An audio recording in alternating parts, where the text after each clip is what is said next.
പോകേണ്ടി വരും. അതിനുവേണ്ടി പോകാനുള്ള വണ്ടിക്കൂലി കൂടെ പോയി 2 പേര് അവിടെ പോയി താമസിക്കുക, ഒരു ചെറിയ പനി വന്നാൽ പോലും ഒരു 2000-3000 രൂപ പോയെന്ന് വരും. ഇങ്ങനൊരു സാമ്പത്തിക കടക്കണി വരുന്നുണ്ട്. രണ്ടാമത്തത് പ്രത്യേകിച്ച് ആശാവർക്കോട് പറയുമ്പം ഈ 50 പഞ്ചായത്ത് ഏകദേശം 260ഓളം പ്രസവം നടക്കുന്നത് ഒരു വർഷം. ആ പ്രസവത്തിന്റെ ഡ്യൂ ഡേറ്റ് അവരുടെ അമ്മായിമ്മ അറിഞ്ഞതിന് മുമ്പ് അറിയുന്ന ആശാവർക്കേഴ്സാണ്. തീർച്ചയായിട്ടും പറയാനുള്ളത് അതൊന്ന്. രണ്ടാമത് 50 പഞ്ചായത്ത് ഏകദേശം 2800 വയോജനങ്ങളുണ്ട്. ഈ വയോജനങ്ങളുടെ ലിസ്റ്റ് കിട്ടണമെങ്കിൽ ആദ്യം അപ്രോച്ച് ചെയ്യേണ്ടത് ആശാവർക്കേഴ്സിനാണ്. ഞാനതിന്റെ കാരണം പറയാനുള്ളത് 50 പഞ്ചായത്തിലെ വയോജനങ്ങളെ പറ്റി ഞങ്ങൾ ഡോൺ ബോസ്കോ കോളേജായിട്ട് ഒരു 5 വർഷം മുമ്പ് ഒരു പഠനം നടത്തിയിരുന്നു. അപ്പൊ ഞങ്ങൾ 2 കൂട്ടരെയാണ് സമീപിച്ചത്, വാർഡ് മെമ്പേഴ്സിനെ ആശാ വർക്കേഴ്സിന്റെ. അവരൊരു 2-3 ദിവസം ഫുൾ ലിസ്റ്റ് ഉണ്ടാക്കി 2800 പേരുടെ. ഇത് കേരളത്തിലെ ഏകദേശം 1000ഓളം പഞ്ചായത്തുകളിലെ സ്ഥിതിയാണ്. പിന്നെ വേറൊന്നുള്ളത്, നമ്മൾ ആരോഗ്യം എന്ന് കേൾക്കുമ്പോൾ ഹോസ്പിറ്റലുകളെ എക്യുപ്മെന്റ്സ്, ഡയഗ്നോസ്റ്റിക് ഫെസിലിറ്റി ഇതാണ് നമ്മുടെ മനസ്സിൽ വരുന്നത്. പക്ഷെ പ്രാഥമിക ആരോഗ്യം എന്ന് പറഞ്ഞാൽ ആ പ്രാഥമിക ആരോഗ്യ ജനങ്ങളുമായിട്ട് നേരിട്ട് ഇടപെട്ട് ആരോഗ്യ പ്രശ്നങ്ങളൊക്കെ മനസ്സിലാക്കി രോഗികളെ ഹോസ്പിറ്റലായിട്ട് ബന്ധപ്പെടുത്തുക, അതുപോലെ മറ്റുള്ള സമൂഹത്തിലിറങ്ങി പ്രവർത്തിക്കുന്നതാണ് ഈ പ്രാഥമിക ആരോഗ്യത്തിന്റെ പ്രധാന കണ്ണി എന്ന് പറയുന്നത്. അതാണ് നിങ്ങളുടെ ഒരു പ്രധാന കോൺട്രിബ്യൂഷൻ ഉള്ളത്. ഇത് നമ്മുടെ കേരളത്തിലെ മൊത്തമുള്ള ആരോഗ്യരംഗത്തുള്ള ചില പ്രതിസന്ധികളിലെ ഒരു പ്രധാന പ്രതിസന്ധി, ഒന്ന് ആശാ വർക്കേഴ്സിന്റെ അവരുടെ അവരുടെ സംഭാവന ഒരു വ്യക്തമായിട്ട് ഡിഫൈൻ ചെയ്തിട്ടുണ്ട്. അത് രണ്ടാമത്തെ കാര്യം, അവർ പഞ്ചായത്തിലാണോ വർക്ക് ചെയ്യുന്നത് അതോ PSC വഴിക്കാണോ? ഈ 2 കാര്യങ്ങളുണ്ട്. ഈ ആരോഗ്യരംഗത്ത് വികേന്ദ്രീകരണം വരുന്നുണ്ട്. ആ വികേന്ദ്രീകരണത്തിന് പ്രധാനമായിട്ടുള്ള കാരണം പ്രാഥമിക ആരോഗ്യം പഞ്ചായത്തിന്റെ ഉത്തരവാദിത്തമായിരിക്കുന്നതാണ്. നമ്മുടെ പഞ്ചായത്ത് ഇവിടെ ഡെന്റൽ കെയർ വരെ കൊടുക്കുന്നുണ്ട്, ഡെന്റൽ ഹോസ്പിറ്റൽ തുടങ്ങിയിട്ടുണ്ട്. അപ്പം പ്രാഥമിക ആരോഗ്യ രംഗത്ത് എന്താണ് പ്രാദേശികമായിട്ടുള്ള ആവശ്യം അറിയാൻ പറ്റുന്നത് ആശാ വർക്കേഴ്സ് പഞ്ചായത്തിനാണ്. അപ്പൊ ഈ ആശാ വർക്കർ എങ്ങനെ പഞ്ചായത്തുകളുമായിട്ട് ബന്ധപ്പെട്ട് പ്രവർത്തിക്കാം, അതേപറ്റി ഒരു ആശയ ക്ലാരിറ്റി കുറവാണ്. എങ്ങനെയാണ് പ്രവർത്തിക്കാന്നുള്ളത്. ഉദാഹരണത്തിന് ആശാ വർക്കേഴ്സിനെ കംപ്ലീറ്റ് പ്രാഥമിക ആരോഗ്യ പ്രവർത്തകരെ പഞ്ചായത്തിന് കീഴിൽ വർക്ക് ചെയ്യുക, ഒരു മോഡലായിട്ട് ചെയ്തത്. PSC മാറി പഞ്ചായത്തിന്റെ ഡെവലപ്മെന്റ് കമ്മീഷന്റെ കീഴിലാക്കുക. ഇങ്ങനത്തെ പല കാര്യങ്ങളെക്കുറിച്ച് ചർച്ച ചെയ്യേണ്ടിയിരിക്കണം. ഏതാണ് ഏറ്റവും ബെസ്റ്റ് മോഡൽ കേരളത്തിലുള്ളത്? പ്രാഥമിക ആരോഗ്യ രംഗത്ത് ആശാ വർക്കേഴ്സിന്റെ സേവനങ്ങൾ എങ്ങനെ വ്യക്തമാക്കാം, അതുപോലെ അവരുടെ തൊഴിലിടത്തിലുള്ള സേഫ്റ്റിയെ പറ്റിയും അതിനുള്ള സോഷ്യൽ സെക്യൂരിറ്റി, പെൻഷൻ കിട്ടാനുള്ള സാധ്യതകൾ, ഇങ്ങനത്തെ കാര്യങ്ങളെ പറ്റിയുള്ള ഒരു ചർച്ച നടന്നുകൊണ്ടിരിക്കുകയാണ് കേരളത്തിൽ മൊത്തം. ഇത് കേരളം മാത്രമല്ല, ഇത് ദേശീയ തലത്തിൽ ചർച്ച നടക്കുന്നുണ്ട്. അപ്പൊ ദേശീയ തലത്തിൽ നടക്കുന്ന ചർച്ചയുടെയും അതിന്റെ അടിസ്ഥാനം ഈ ആശാവർക്കറുടെ സംവാദനം നടത്തിയിട്ട് വേണം റിപ്പോർട്ട് എഴുതുന്നുണ്ട്. അപ്പൊ ഞാൻ ഉദ്ദേശിക്കുന്നത്, നമ്മുടെ ഇന്നത്തെ ചർച്ചയിൽ നിങ്ങൾ ഈ സെഷൻ കഴിഞ്ഞിട്ട് നിങ്ങളുമായിട്ട് ചർച്ച നടത്തുന്നുണ്ട്. ആ ചർച്ചയിൽ ഉരുത്തിരിഞ്ഞു വരുന്ന കാര്യങ്ങൾ ഞാൻ റിപ്പോർട്ടായിട്ട് ഈ കമ്മീഷനോട് സമർപ്പിക്കുന്നുണ്ട്. അപ്പം അതിന് വേണ്ടിയിട്ടാണ് ഞാനിവിടെ വരാനുള്ള പ്രധാന കാരണം. പിന്നെ ഒരു വാക്ക് എന്നെപ്പറ്റി പറഞ്ഞാൽ ഞാൻ ക്ലാരിഫൈ ചെയ്തോളാം. ഞാൻ 26 ആരോഗ്യവകുപ്പ് മന്ത്രിമാർ, 26 രാജ്യങ്ങളുടെ ആരോഗ്യവകുപ്പ് മന്ത്രിമാർക്കുള്ള ഒരു ഉപദേശ സമിതിയുണ്ട്. അതിന് എക്സിക്യൂട്ടീവ് ഡയറക്ടറായിട്ട് 8 വർഷം ഉണ്ടായിരുന്നത്. ഇപ്പം ഞാൻ മിനിസ്റ്റർ നഡ്ഡയായിരുന്നു, അന്ന് പ്രസിഡന്റ് ആയിരുന്നു. അത് കഴിഞ്ഞ് ചൈനീസ് ഹെൽത്ത് മിനിസ്റ്റർ ആയിരുന്നു, പിന്നെ ഹെൽത്ത് മിനിസ്റ്റർ ആയത്. എൻ്റെ പ്രൊഫഷണൽ പ്രൈഡ് എന്ന് പറയാവുന്നത് ഈ 26 ആരോഗ്യവകുപ്പിന്റെ മന്ത്രിമാർ, 26 രാജ്യങ്ങളുടെ മന്ത്രിമാർ ഒന്നിച്ചു കൂട്ടിയിട്ട് ഞങ്ങൾ ചില കാര്യങ്ങളെപ്പറ്റി സംസാരിച്ചു. ഈ സുസ്ഥിര വികസനം എന്ന് കേട്ടിട്ടുണ്ടായിരിക്കും. ആരോഗ്യ രംഗത്ത് സുസ്ഥിര വികസനത്തിന്റെ സൂചികകളുണ്ട്. ആ സൂചിക 50 സൂചികകളുണ്ട്. ആ സൂചിക തയ്യാറാക്കുന്ന കമ്മിറ്റിയിൽ എനിക്ക് പങ്കെടുത്തിട്ടുണ്ടായിരുന്നു. അത് വന്നത് 27 രാജ്യങ്ങളിലെ ഹെൽത്ത് മിനിസ്റ്റേഴ്സോട് ഒന്നിച്ചിരുന്നിട്ടാണ് ചെയ്തത്. ഇപ്പം ആക്ച്വലി ഇവിടെ വന്നത്, ഞാൻ അവരുടെ ആ കമ്മിറ്റിയുടെ ഈ അടുത്ത 5 വർഷത്തേക്കുള്ള ഒരു നയരേഖ തയ്യാറാക്കാൻ വേണ്ടിയിട്ടുള്ള അതിന്റെ കൺസൾട്ടേഷൻ ഞാൻ ഈ 26 രാജ്യങ്ങളിലെ മന്ത്രിമാരെ നേരിട്ട് കണ്ടുകൊണ്ടിരിക്കുകയാണത്. അപ്പം അതിനുവേണ്ടി വന്നത്, അതിനിടയ്ക്കാണ് എൻ്റെ സമയം കണ്ടെത്തി ഇവിടെ വന്നത്. അന്നേരം നമ്മുടെ പ്രിയങ്കരൻ MLA സംസാരിച്ചത് കമ്മീഷൻ വരുന്ന കമ്മീഷനായിട്ട് സംസാരിക്കണം. അങ്ങനെ 2 ദിവസം കമ്മീഷൻ ഒരു ചർച്ച വന്നതാണ്. ആശാവർക്കറുടെ സമാധാനം നടത്തിയിട്ട് അവരെപ്പറ്റി ഒരു റിപ്പോർട്ട്, ഇത് പെട്ടെന്നൊരു ഗുണം വരുന്നതല്ല, അതേപ്പറ്റി അവർ നടത്തിയിട്ട് ആ റിപ്പോർട്ട് സമർപ്പിക്കാറുണ്ട്. അതിൽ 2 കാര്യമുണ്ട്. ഒന്ന്, അവരുടെ ഈ റോൾ അവരുടെ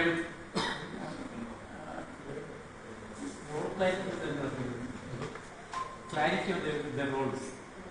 I'm sorry. അവരുടെ റോൾ എന്താണെന്ന് അല്ല, അതേപ്പറ്റിയുള്ള വിശദീകരണം, നിങ്ങൾ ചെയ്യുന്ന ജോലിയെ പറ്റിയുള്ള ഒരു വിശദീകരണം ഒന്നാണ്. പിന്നെ അത് കൃത്യമായിട്ട് എന്തെല്ലാം ചെയ്യാൻ സാധിക്കും, എന്താണ് മുന്നോട്ടുള്ള സാധ്യതകൾ എന്തൊക്കെയാണ്, അതുപോലെ നിങ്ങളുടെ ജീവിത നിലവാരവും നിങ്ങളുടെ ജോലി നിലവാരവും ഉയർത്താനുള്ള എന്തെല്ലാം ചെയ്യണം. ഇങ്ങനൊരു 6-7 കാര്യങ്ങളാണ്. അതിൽ ഏറ്റവും പ്രധാനപ്പെട്ടത് ആശാ വർക്കറും പ്രാഥമിക ആരോഗ്യരംഗവും പഞ്ചായത്തുകൾ തമ്മിൽ എങ്ങനെ ഘടിപ്പിക്കാന്നുള്ളത്. ആ ഘടന രംഗത്ത് ഇപ്പോൾ കുറച്ച് എന്താ പറയുക കൺഫ്യൂഷൻ ഉണ്ട്. അതേപ്പറ്റിയുള്ള ക്ലാരിറ്റി ഉണ്ടാക്കുക. അപ്പം ഇങ്ങനെയുള്ള കുറേ കാര്യങ്ങളാണ് ഈ റിപ്പോർട്ടിൻ്റെ അടിസ്ഥാനമായിട്ട് ഞാൻ ചെയ്യാൻ ഉദ്ദേശിക്കുന്നത്. അപ്പം ഇത് കഴിഞ്ഞിട്ട് ഇതേപ്പറ്റി നമ്മൾ സംവാദം നടത്തുന്നുണ്ട്. അപ്പം അത് വെച്ചുകൊണ്ടായിരിക്കും ഞാൻ റിപ്പോർട്ട് സമർപ്പിക്കുന്നത്. ഈ ഇത്രയാണ് ഈ ചുരുക്കത്തിൽ പറയാനുള്ളത്. പിന്നെ ഒന്നുകൂടെ പറയാനുള്ളത്, ഇന്നുള്ള ഈ ചർച്ച നടക്കുന്നത് ഈ 26,000 ആശാ വർക്കേഴ്സിന്റെ പ്രതിനിധികളുമായിട്ടുള്ള സംവാദനമാണത്. ഇപ്പം എത്രയും പേരെ കാണാൻ പറ്റില്ല.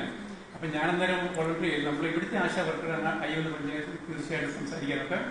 അപ്പം നിങ്ങളുടെ ഇന്നത്തെ ഈ ഡിസ്കഷനിലുള്ള പങ്കാളിത്തം അത് കേരളത്തിൽ മൊത്തമായിട്ടുള്ള ഒരു ഇൻഫ്ലുവൻസ് വരും. അതുപോലെ ദേശീയ തലത്തിൽ വരും, അന്താരാഷ്ട്ര തലങ്ങളിൽ ഈ 26 രാജ്യങ്ങൾ ഞാൻ പറഞ്ഞിരുന്നത്. എല്ലാ രാജ്യങ്ങളിലും ഈ ആശാ വർക്കർ പോലെയുള്ള കമ്മ്യൂണിറ്റി ഹെൽത്ത് വർക്കേഴ്സിന്റെ പല രീതിയിലുള്ളത്. ബംഗ്ലാദേശിലേക്ക് 100 കമ്മ്യൂണിറ്റി ക്ലിനിക്ക് സ്ഥാപിക്കാനുള്ള പൈസ ഗവൺമെന്റ് ഓഫ് ഇന്ത്യ തന്നത്. അപ്പോൾ അതുകൊണ്ട് പ്രാഥമിക ആരോഗ്യത്തെ എങ്ങനെയാണ് വർക്ക് ചെയ്ത് 26 രാജ്യങ്ങളിൽ നേരിട്ട് കണ്ടിട്ടുണ്ട്. ചൈനയിൽ ഞാൻ എക്സ്റ്റൻസീവായിട്ട് എല്ലാ പ്രൊവിൻസിലും പോയിട്ടുണ്ട്. അഫ്ഗാനിസ്ഥാനിലെ എല്ലാ പ്രൊവിൻസിലും ഞാൻ പോയിട്ടുണ്ട്. പാകിസ്ഥാനിലെ എല്ലാ പ്രൊവിൻസിലും ഞാൻ പോയിട്ടുണ്ട്. അതുപോലെ റുവാണ്ട, ബുറുണ്ടി, സൗത്ത് ആഫ്രിക്ക ഇത്രയും രാജ്യങ്ങളിൽ യാത്ര ചെയ്ത് ഇതേപ്പറ്റി പഠനം നടത്താനുണ്ട്. ആ പഠനം നടത്തൽ എനിക്ക് പഠിപ്പിക്കുന്നത് പബ്ലിക് ഹെൽത്തിൻ്റെ പ്രൊഫസറാണ്. അതിന് ഹെൽത്ത് പോളിസിയെ പറ്റി ഞാൻ പഠിപ്പിക്കുന്നത്. അപ്പം ഇതേപ്പറ്റിയുള്ള എൻ്റെ അറിവും പഠനവും എൻ്റെ PhD ഡിഗ്രി പബ്ലിക് ഹെൽത്തിലായിരുന്നു. അത് അയ്യൂർ പഞ്ചായത്തിന് വേണ്ടി എപ്പോഴും മുന്നോട്ട് വെക്കാനും അതിനുവേണ്ടി എന്ത് സഹായം ചെയ്യാനും ഞാൻ തയ്യാറാണ്. അത് അതിനുള്ള അവസരം കിട്ടുമെന്ന് ഞാൻ പ്രതീക്ഷിക്കുന്നു. ഞാനൊരു പ്രോജക്റ്റ് ഇവിടെ പറഞ്ഞിരുന്നു. അയ്യൂർ പഞ്ചായത്തിൻ്റെ വയോജന സൗഹൃദ പഞ്ചായത്തായിട്ട് അനൗൺസ് ചെയ്യാൻ വേണ്ടിയിട്ടുള്ള സ്റ്റെപ്സ്, അതിനുള്ള സാമ്പത്തിക സഹായം, അതിനുള്ള സാങ്കേതിക സഹായം തയ്യാറാക്കാനുള്ള കോൺട്രിബ്യൂഷൻ ഞാൻ ചെയ്യാൻ തയ്യാറാണ്. അത് WHO ഈ അവരുടെ ജനറൽ ബോഡി മീറ്റിംഗ് ഉണ്ടായിരുന്നു 3 മാസം മുമ്പ് ജനീവയിൽ. ഞാനതിൽ പങ്കെടുക്കുന്നതാണ്. കഴിഞ്ഞ 7 വർഷമായിട്ട് എല്ലാ വർഷവും പങ്കെടുക്കുന്നതാണ്. അപ്പം അവിടെ വെച്ച് ഇതേപ്പറ്റി സംസാരം നടത്തിയിരുന്നു. അപ്പം ഇന്ത്യയിൽ ഒരു പഞ്ചായത്തും വയോജന സൗഹൃദ പഞ്ചായത്തിനായിട്ട് ഡിക്ലെയർ ചെയ്തിട്ടുള്ളത്. അപ്പം ഇതേപ്പറ്റി ഞങ്ങളിതേപ്പറ്റി ചർച്ച നടത്തിക്കൊണ്ടിരുന്നത് എങ്ങനെ ചെയ്യണമെന്നതിനെപ്പറ്റി. അതിനുള്ള ചില നടപടികളുണ്ട്. എങ്ങനെയാണ് ഒരു പഞ്ചായത്തിനെ വയോജന സൗഹൃദ പഞ്ചായത്തിനാണ് എന്താ പറയുക ഡിക്ലെയർ ചെയ്യാനുള്ളത്. അതിലേറ്റവും പ്രധാനമായിട്ട് പങ്കുവഹിക്കാൻ പോകുന്ന ആശാ വർക്കറായിരിക്കും. അത് വന്നു കഴിഞ്ഞാൽ ഇതൊന്നാണ്. രണ്ടാമത്തെ, ഈ പ്രാഥമിക ആരോഗ്യ രംഗത്തെ എങ്ങനെ ശക്തിപ്പെടുത്താനുള്ളതിന്. ഈ പ്രാഥമിക ആരോഗ്യത്തെ ശക്തിപ്പെടുത്താനുള്ളതിലും ആശാ വർക്കറിന്റെ പങ്ക് വളരെ പ്രധാനമുള്ളതാണ്. അപ്പം ഇങ്ങനെ 2-3 കാര്യങ്ങൾ ഉള്ളതുകൊണ്ടാണ് ഇന്നത്തെ മീറ്റിങ്ങിന് ഇത് ഓർഗനൈസ് ചെയ്യാൻ വേണ്ടിയിട്ടുള്ള തീരുമാനം. ഇതാണ് എനിക്ക് വളരെ ബേസിക് ആയിട്ട് പറയാനുള്ളത്. പിന്നെ ഇത് പറഞ്ഞു നിർത്താനുള്ളത്, ഈ കേരളത്തിന്റെ ആരോഗ്യരംഗം നമ്പർ 1 ആകണമെങ്കിൽ അതിന് പ്രധാന കോൺട്രിബ്യൂഷൻ നടത്തേണ്ടത് ആശാ വർക്കേഴ്സാണ്. ഞാൻ 2 ഉദാഹരണം പറയാം. ഒന്ന്, ഇന്ന് കേരളത്തിൽ ഏകദേശം 80% പ്രസവം നടക്കുന്നത് പ്രൈവറ്റ് ഹോസ്പിറ്റലാണ്. ഒരു പ്രസവം എന്ന് പറഞ്ഞാൽ ചുരുങ്ങ 50,000 രൂപയാണ്. അത് 1 ലക്ഷം വരെ ആകും. പക്ഷെ അതുകൊണ്ടുണ്ടാകുന്ന പ്രശ്നം എന്ന് പറഞ്ഞാൽ ഈ ഫാമിലി ഉണ്ടാകുന്നത് 25 വയസ്സ് 24-ലാണ് ഭാര്യയും ഭർത്താവും വരുന്നത്. അവരൊരു 30 വയസ്സാകുമ്പോൾ കടക്കണിയിലായി. കാരണം പ്രസവത്തിന് വേണ്ടി ലോൺ എടുക്കുന്നു. ഞാൻ പലതും കണ്ടിട്ടുണ്ട്, ഒരു മാസം കണ്ടിട്ടുണ്ട്. ഈ പ്രസവത്തിന് വേണ്ടി ലോൺ എടുക്കുന്നതുകൊണ്ടുണ്ട് ഒരു 30-ാമത്തെ വയസ്സിൽ ഒരു 2 ലക്ഷം 3 ലക്ഷത്തിന്റെ കടത്തിലാണ്. ഈ കടക്കണിയിൽ ഒരു പുറത്ത് കിടക്കുന്നില്ല. ഒറ്റ കാരണം കൊണ്ടാണ് പ്രസവ ശുശ്രൂഷയ്ക്ക് വേണ്ടിയിട്ടുള്ള സംഭാവന സർക്കാരിനോ ഞാനൊരു പ്രത്യേക സർക്കാരിനെ പറ്റിയല്ല പറഞ്ഞു. നമ്മുടെ ഇന്നത്തെ ഒരു പ്രോസസ്സ് എങ്ങനെ നടക്കുന്നത്. ഇനി വേറൊന്നുണ്ട്, കേരളത്തിലാണ് ഏകദേശം 46% പ്രസവം സിസേറിയൻ സെക്ഷനാണ്, സി സെക്ഷനാണ്. അത് WHO കണക്കനുസരിച്ച് 14% കൊണ്ടുണ്ടെങ്കിൽ ആ സമൂഹത്തിലെ സോഷ്യൽ സിസ്റ്റത്തിന് എന്തോ തകരാറുണ്ടായി നോക്കണം എന്നുള്ളതാണ്. രണ്ടാമത്തെ കാര്യം. പിന്നെ കുറേ കാര്യങ്ങളുണ്ട്. വേറെ ഒരു ഉദാഹരണം ഞാൻ പറയാം. ഈ എന്താ പറഞ്ഞ പെർമനന്റ് കോൺട്രാസെപ്റ്റീവ് എന്നുള്ള എൻ്റെ ട്യൂബക്ടമി നടത്തുന്നത് കേരളത്തിലെ 48% സ്ത്രീകളാണ് ട്യൂബക്ടമി നടത്തുന്നത്. അതൊരു മേജർ സർജറിയാണ്. അതേസമയം പുരുഷന്മാരുടെ വാസക്ടമി 1% താഴെയാണ്. അതൊരു മൈനർ സർജറിയാണ്, മേജർ സർജറി പോലുമില്ല. എന്ന് പറഞ്ഞാൽ ഈ ഫാമിലി പ്ലാനിങ്ങിന്റെ ബേർഡൻ കേരളത്തിലുള്ള കുടുംബാസൂത്രണത്തിന്റെ ഉത്തരവാദിത്വം മുഴുവൻ സ്ത്രീകളുടെ അല്ലാണ്. 48% സ്ത്രീകളിടയ്ക്കായിട്ട്. ഇത് ഞാൻ 2-3 ഉദാഹരണം പറഞ്ഞുള്ളൂ. കേരളത്തിലെ പ്രാഥമിക ആരോഗ്യ രംഗത്തിന്റെ പ്രശ്നങ്ങളെപ്പറ്റി ഉദാഹരണം പറഞ്ഞതാണ്. അത് സ്ത്രീ ആരോഗ്യരംഗത്ത് പ്രത്യേകിച്ചും വളരെ മുന്നോട്ട് നമ്മൾ പോകേണ്ടതായിട്ടുണ്ട്. ഇതുപോലെ നമ്മൾ പറയും ഈ മെറ്റേണൽ മോർട്ടാലിറ്റി 1000 പ്രസവത്തിൽ എത്ര സ്ത്രീകൾ മരിക്കുന്ന ഒരു ഇൻഡിക്കേറ്ററാണ്. അത് കേരളത്തിൽ വളരെ നന്നായിട്ടുണ്ട്.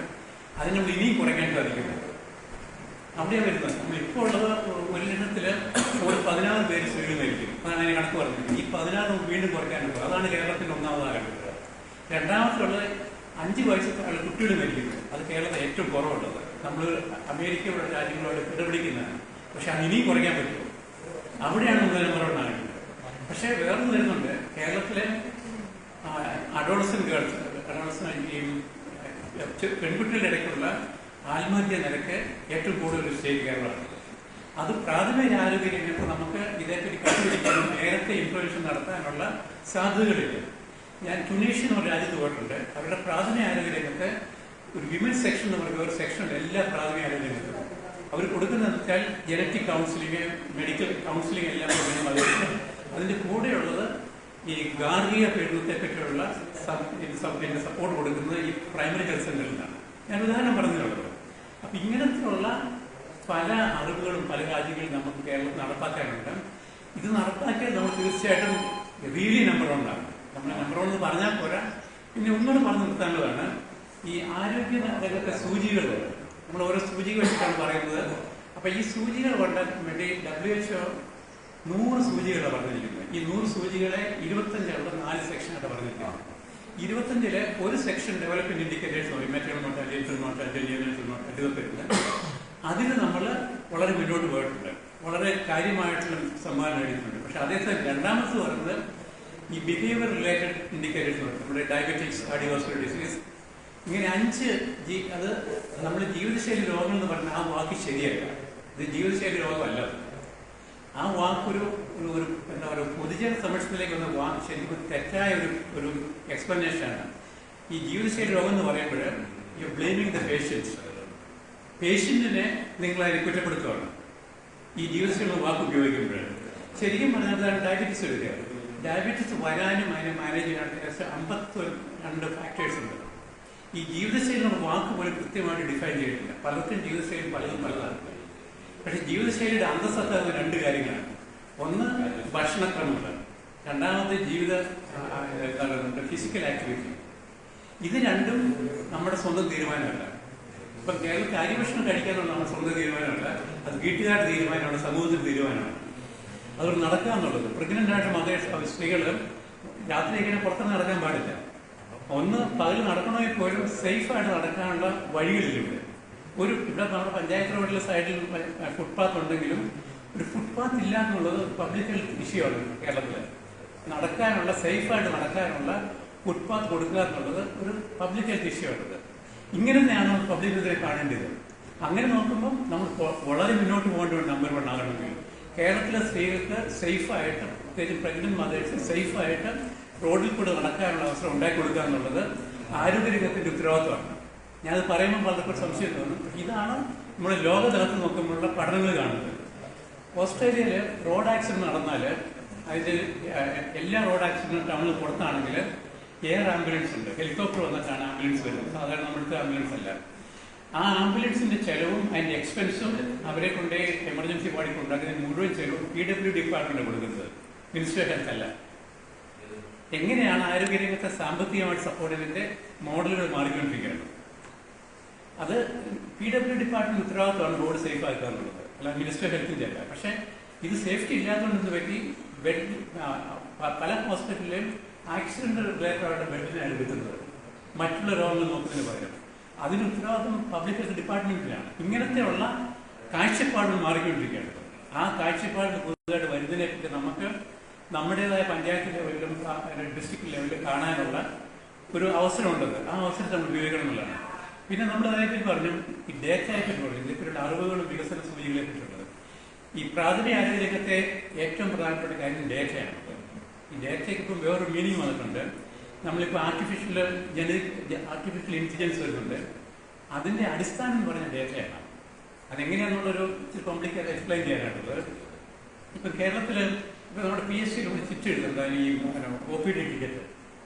ആ OPD ടിക്കറ്റിന്റെ കൂട്ടത്തിൽ ഉദാഹരണത്തിന് ബേസിക് ആയിട്ടുള്ള ഡേറ്റ എടുക്കുന്നത് ഹൈറ്റ്, വെയിറ്റ്, ടെമ്പറേച്ചർ, BP ഇതെടുക്കുകയാണെങ്കിൽ ആ ഡേറ്റയാണ്. അതുപോലെ ടെമ്പറേച്ചർ, ബോഡി ടെമ്പറേച്ചർ ഉണ്ടെങ്കിൽ അതൊരു ലോഞ്ചിറ്റ്യൂഡൽ ഡേറ്റ ഇപ്പോൾ കേരളം മൊത്തം കിട്ടുവാണെങ്കിൽ പെട്ടെന്ന് കാണാൻ നമുക്ക് എവിടെയാണ് എലിപ്പനി വരുന്നത് അല്ലെങ്കിൽ ഡെങ്കി വരുന്നത് ഒറ്റ നോട്ടത്തിൽ ഒരു സ്ക്രീനിൽ ഇത് കാണാൻ പറ്റും. അങ്ങനെയുള്ള ഡേറ്റ കളക്ഷൻ്റെ ഏറ്റവും പ്രധാനപ്പെട്ട ആൾക്കാർ ആശാ വർക്കേഴ്സാണ്. അവർക്കൊരു ടാബ് ഉണ്ടായിരുന്നാൽ മതി, ഡെയിലി ലൈഫ് നോക്കാനാണ്. അങ്ങനെ കേരളത്തിലെ ആരോഗ്യരംഗത്ത് ഏറ്റവും പ്രധാനപ്പെട്ട സംഭവമാണ് കേരളത്തിലെ ആരോഗ്യത്തെ ഡേറ്റ കളക്ട് ചെയ്യാറുള്ളത്. അതിൻ്റെ ഒരു പ്രധാന ഘടകമായിട്ട് വരുന്ന ആശാ വർക്കറാണ്. നിങ്ങളുടെ അതിനെ ഈ പബ്ലിക് ഹെൽത്ത് റിസർച്ചിൻ്റെ അടിസ്ഥാനപരമായിട്ടുള്ള ഒരു ട്രെയിനിങ്. അതുപോലെ തന്നെ ആശാ വർക്കർ ഞാൻ പറഞ്ഞത് 5 വർഷം ആദ്യമായിട്ട് ആശാ വർക്കർ കയറുന്നവർക്ക് നമ്മൾ ഈ ആരോഗ്യരംഗത്ത് ഒരു വാക്കുണ്ട്, എക്സിറ്റ് സ്ട്രാറ്റജി എന്ന് പറയും. 5 വർഷം കഴിഞ്ഞവർക്ക് ജനറൽ നഴ്സിംഗിന് അഡ്മിഷൻ കൊടുക്കാനുള്ള സ്പെഷ്യൽ കോട്ട ഉണ്ടാക്കുക, അല്ലെങ്കിൽ BSc നഴ്സിംഗിന് പോകാനുള്ള ക്വാളിഫൈഡ് ഉണ്ടെങ്കിൽ അതിനുള്ള സ്പെഷ്യൽ കൊടുക്കുക. 5 വർഷം മിനിമം ജോലി ചെയ്ത ആശാ വർക്കേഴ്സിന് നഴ്സിംഗിന് പോകാനുള്ള കോട്ട റിസർവ് ചെയ്യുക, ഈവൻ മെഡിസിന് പോകാനുള്ള കോട്ട റിസർവ് ചെയ്യുക. ഇങ്ങനത്താണ് ഇവരുടെ ഈ ആരോഗ്യരംഗത്തെ വികസനത്തിൻ്റെ ഞങ്ങൾ നമ്മൾ റിഫോം ചെയ്യാന്നുള്ളത്. അപ്പോൾ ഇങ്ങനെയുള്ള കാര്യങ്ങളാണ് ഇന്നത്തെ ചർച്ചയിൽ നമുക്ക് ഉരുത്തിരിഞ്ഞ് വരുന്നത് ഞാൻ പ്രതീക്ഷിക്കുന്നത്. ഇനി ഇത്രയും പറഞ്ഞാൽ നിർത്തുന്നത് ഇൻട്രഡക്ഷനാണ് പറഞ്ഞത്. ഇനി നമ്മുടെ ചർച്ചയിൽ വരുമ്പോൾ ഞാൻ എക്സ്പ്ലെയിൻ ചെയ്യുകയോ നിങ്ങളുടെ ക്വസ്റ്റ്യൻ ഉണ്ടെങ്കിൽ ഞാൻ ആൻസർ ചെയ്യുക. ഇത്രയും പറഞ്ഞുകൊണ്ട് ഞാൻ നിർത്തുന്നു. നന്ദി, നമസ്കാരം. പ്രത്യേകിച്ചും ഞാൻ വീണ്ടും മാഫി ചോദിക്കുന്നത് പേരറിയത്തില്ല. Thank you.